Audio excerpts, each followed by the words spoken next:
Matthew McGuffin joined the Marines when he was 21 and planned on making a career out of it.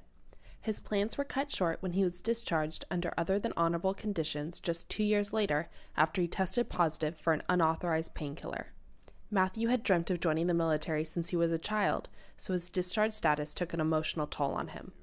Get discharge upgrade. I think more than anything, having a bad discharge has been kind of a heavy weight that I've had to carry around with me. You know, it's been 7-8 years now, and it's still something that keeps me up at night. And something that it's kind of like a scarlet letter, I guess. So I think maybe emotionally, psychologically, I would benefit the most from having an upgrade and maybe just kind of clearing up that spot in my life so I can move forward and leave that behind. Over the past 12 years, more than 100,000 veterans have left the armed services with other than honorable discharges. This can occur for a range of reasons, from drunk driving or failing a drug test to misconduct and defying military orders. Sean Thompson joined the Air Force at age 17, but left with a general discharge under honorable conditions for misconduct 2 years later because he had a relationship with the 17-year-old daughter of his captain. Losing the GI Bill had a big impact on Sean's life. If I had had that, I probably would already have graduated with a bachelor's degree by now.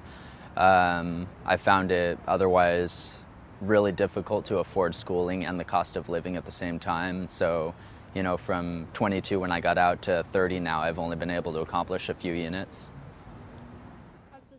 Veterans with other than honorable discharges are ineligible for benefits, such as housing, the GI Bill for education expenses, and health care.